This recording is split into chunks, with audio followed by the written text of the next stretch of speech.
میرے ہونٹ بڑے گندے ہیں، میں گنہگار انسان ہوں، میں اس لیے شعار انسان ہوں، میرے ہونٹ بڑے ناکارہ ہیں، آپ کے ہونٹ نوری ہیں، آپ کے ہونٹ کافوری ہیں۔ جبریل آپ کے ہونٹوں کو چومنے کے بجائے آپ کے تلوے چاٹتے ہیں، سرکار بڑے مرتبے کے مالک ہیں، آپ اپنے مبارک ہونٹ میرے ناپاک ہونٹ سے لگائیں نہ آپ کے ہونٹ تو وہ ہیں، اس دور میں ہوتا تو وہ یہ کہتا کہ پتلی پتلی گلے قدس کی پتلیاں ان لبوں کی نزاکت کے اللہ اکبر اللہ اکبر۔ حضور فرماتے نہیں میں تیرے ہونٹوں کو چوموں گا، ذرا ہاتھوں اٹھا کے بول دیں لبیک یا رسول اللہ، پھر سے بولے ذرا اونچی آواز میں سبحان اللہ۔ وہ کہتا ہے کہ حضور نے فرمایا نا نا نا میں تیرے ہونٹوں کو چوموں گا۔ میرے آقا نے میرے دونوں بازوؤں کو پکڑ کے اپنی طرف کھینچنا چاہا، حضور فرماتے ہیں کہ اور قریب آ میں تیرے ہونٹوں کو چوموں گا۔ وہ کہتا ہے نا حضور میرے ہونٹ گندے۔ وہ ڈر گیا، وہ کہتا ہے مجھے لگا کہ اب بس حضور میرے ہونٹوں کو چوم ہی لیں گے، تو میں نے اپنا چہرہ گھما لیا۔ جب میں نے اپنا چہرہ گھما لیا تو حضور کے دونوں ہونٹ میرے گال پہ چپک گئے۔ ٹھنڈک محسوس ہوئی، جب ٹھنڈک محسوس ہوئی تو میں نیند سے بیدار ہو جاگ گیا، اور جب میں جاگ گیا تو میں نے کیا دیکھا، میری جھوپڑی مہک رہی تھی۔ حضور آئے تھے تو کیوں نہ مہکے؟ وہ کہتا ہے میری جھوپڑی مہک رہی تھی، میں نے شکر کے سجدے ادا کیے، اپنے گھر سے نکلا، آگے بڑھا تو محلے کے لوگوں نے دوڑا کے پکڑا، بولے ٹھہرنا بھائی ٹھہرنا، ادھر کہاں جا رہا ہے؟ میں نے کہا کیا ہوا؟ لوگوں نے کہا غریب انسان تیرے پاس پہننے کے لیے کپڑے نہیں، کھانے کے لیے روٹیاں نہیں، رہنے کے لیے قاعدے کا مکان نہیں ہے، اتنا قیمتی عطر تم نے کہاں سے لگا؟ اپنے ماں باپ کی مغفرت کے لیے بولے محبت سے اللہ اس کا ثواب آپ سب کے ماں باپ کو الیاس بھائی روح مبارک کو پہنچا دے۔ جس قبرستان میں ان کی تدفین عمل میں آئی ہے اس قبرستان کے اہل قبور کو اس سبحان اللہ کا ثواب نظر فرما۔ لوگوں نے بھائی ٹھہرنا بھائی اتنا قیمتی عطر تو نے کہاں سے لگا لیا؟ وہ رونے لگا، اس نے کہا نا میں نے کوئی عطر نہیں لگایا۔ تو لوگوں نے کہا پھر جو تیرے بدن سے خوشبو آ رہی ہے؟ رونے لگا، رو کے بولا یہ خوشبو جو میرے بدن سے آ رہی ہے میرے بدن کی نہیں، حضور کے بدن کی خوشبو میرے بدن سے آ رہی ہے۔ کہا تجھے کیسے مل گئی؟ کہا درود پڑھنے کی وجہ سے۔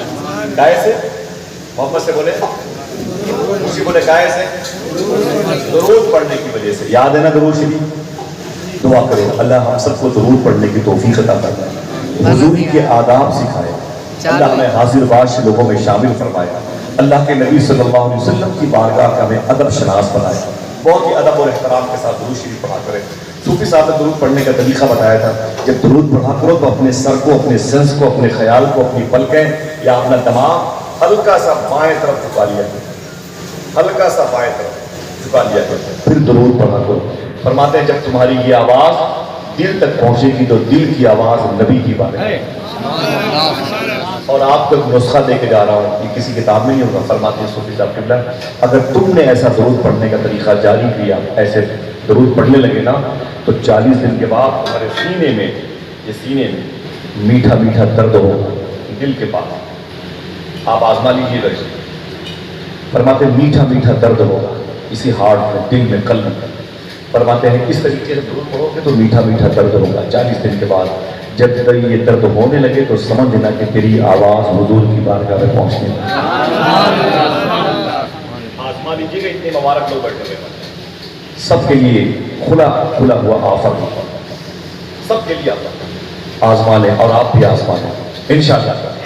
تو بڑے ادب اور احترام سے درود شریف پڑھیں۔ اللہم صلی علی سیدنا و شفیعنا و نبینا مولانا نورک محمد مبارک وسلم بعدد کل معلوم۔ نام کا شعر مجھے یاد آیا، رگ لب اس میں محمد پہ ہٹاتا بھی نہ تھا، رگ لب اس میں محمد پہ ہٹاتا بھی نہ تھا، جب مجھے نام نبی ٹھیک سے آتا بھی نہ تھا، رگ لب اس میں محمد پہ ہٹاتا بھی نہ تھا، جب مجھے نام نبی ٹھیک سے آتا بھی نہ تھا، آپ پہلے ہی معافی اسے دے دیتے تھے، منتیں کر کے منانا جسے آتا بھی نہ تھا، آپ پہلے ہی معافی اسے دے دیتے تھے، منتیں کر کے منانا۔ ایک شعر پڑھتا ہوں اپنے بھائیوں کی طرف سے، ذرا ہاتھوں اٹھا کے بولتے ہیں یا رسول اللہ، اور ذرا محبت کے ساتھ آپ پہلے ہی معافی اسے دے دیتے تھے، منتیں کر کے منانا جسے آتا بھی نہ تھا، تھام لیتا تھا کوئی وقت ملاقات جو ہاتھ، کیسا آقا تھا کبھی ہاتھ چھڑاتا بھی نہ تھا، تھام لیتا تھا کوئی وقت ملاقات جو ہاتھ، کیسا آقا تھا کبھی ہاتھ چھڑاتا بھی نہ تھا، اور اپنے کاندھے پہ نواسے لیے چل پڑتے تھے، گود میں جب کوئی بچوں کو بٹھاتا بھی نہ تھا۔ اللہ اللہ، حضرات کی بڑی مبارک محفل ہے، بس عید الاضحیٰ کا معاملہ ہے، ورنہ میں بہت ہی وقت دیتا ہوں اپنے بھائیوں کے پاس، اور مجھے جلسوں کانفرنسوں سے زیادہ ابو تراب بھائی مجھے میلاد کی محفلوں میں سکون ملتا ہے۔ حالانکہ آپ جیسے کئی گنا لوگ بیٹھے رہے اسٹیجوں پر تو محفلیں ہوتی ہیں، سمجھ رہے ہیں، لیکن دل کو بڑی راحت ملتی ہے جب میلاد کی محفل ہوتی ہے، زمینی سوچ ہوتی ہے۔ اللہ نے قرآن میں ارشاد فرمایا، ہر نفس کو موت کا مزہ چکھنا، کل نفس ذائقۃ الموت، ہر نفس کو کیا کرنا، یعنی مر جانا۔ کوئی ایسا شخص بچے گا نہیں، اگر باپ ہے پیدا ہوا ہے تو وہ بھی مرے گا، بیٹا ہے وہ بھی مرے گا، ماں بھی جائے گی، بہن بھی، بیوی بھی، ناتی پوتے بھی دنیا سے جائیں گے۔ کوئی ایسا زمین پر نہیں ہے جو پیدا ہوا ہو اور اسے موت نہ آئے۔ وہابیہ دیابنا، روافظ خروج، ہندوازم، سیکولرزم، لادینیت، عیسائیزم، وہابیزم، یہودیزم، کوئی بھی ایسا مذہب زمین پر نہیں ہے جس مذہب میں اس قول کے خلاف کوئی بات لکھی ہوئی ہو کہ دنیا سے ہمیں جانا نہیں۔ ہر مذہب کے لوگوں کا اس پر اتفاق ہے کہ ہم بھی ایک دن مر جائیں گے، سمجھ رہے نا؟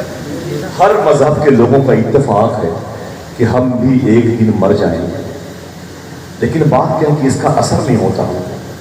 جنازے اٹھا کے ہم قبرستانوں تک پہنچا دیتے ہیں، لیکن پھر آنے کے بعد 4-6 دن کے بعد وہی رفتار پہ تنگی جو پہلے تھی وہ اب بھی ہے، وہی ہو جاتی ہے۔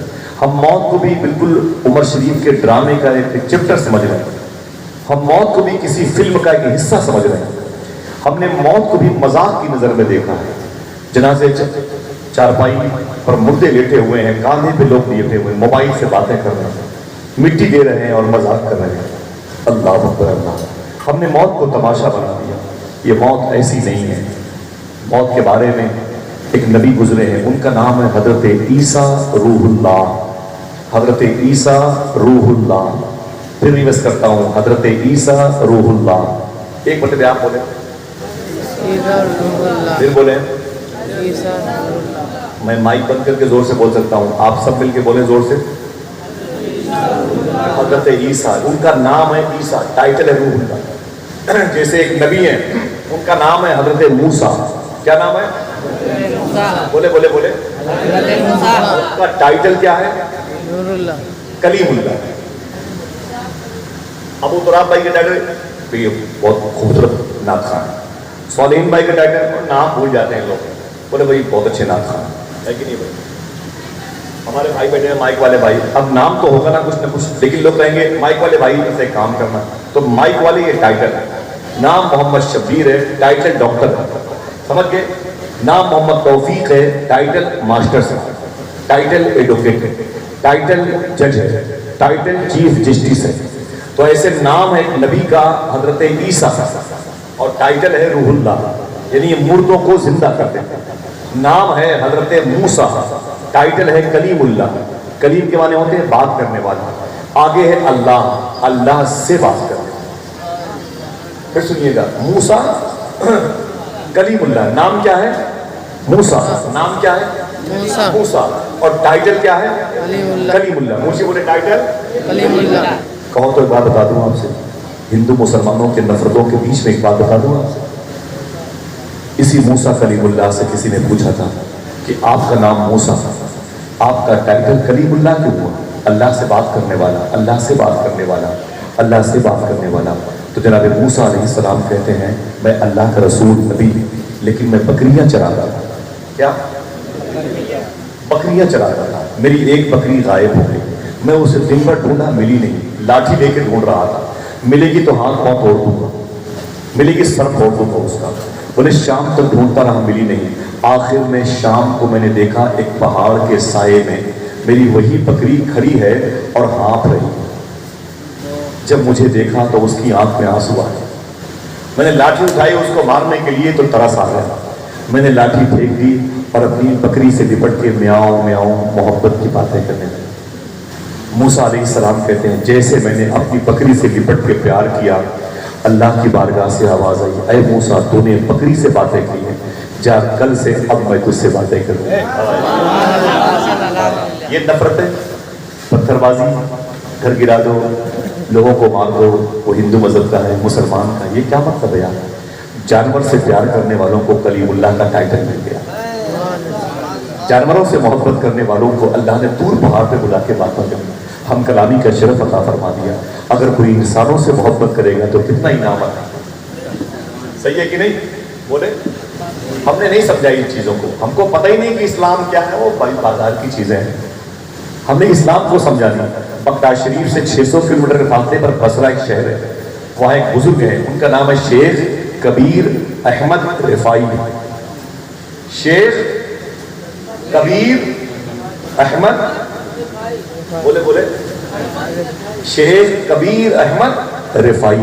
حضور کے انتقال کے 600 سال کے بعد یہ مدینہ شریف گئے اور جا کے بولے حضور میں آپ کی قبر پہ آیا ہوں, بصرہ میں سلام کرتا تھا تو فرشتے میرا سلام لے کے آتے تھے, اب تو میں خود آ گیا, اب میں سلام کر رہا ہوں تو میں اپنے کانوں سے جواب سننا چاہتا ہوں.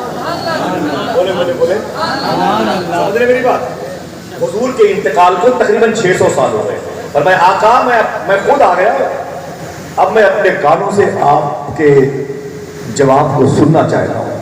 خدا کی قسم حضور کی قبر شریف سے ان کے سلام کا جواب آیا. تعجب نہ ہو تو سبحان اللہ کہتے ہیں. پھر کیا کہا معلوم ہے؟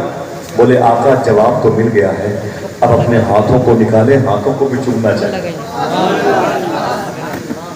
اپنے ماں باپ کے لیے بولے محبت سے, کیا کہا سرکار جواب تو مل گیا ہے, اپنے ہاتھوں کو نکالے, میں آپ کے ہاتھوں کو چومنا چاہتا ہوں. رب کعبہ کی قسم شیخ کبیر احمد رفائی کے لیے آج سے تقریباً 800 سال 900 سال پہلے, سمجھ رہے ہیں آپ, سرکار صلی اللہ علیہ وسلم کی قبر شریف پھٹ گئی اور حضور کے دونوں ہاتھ باہر آئے.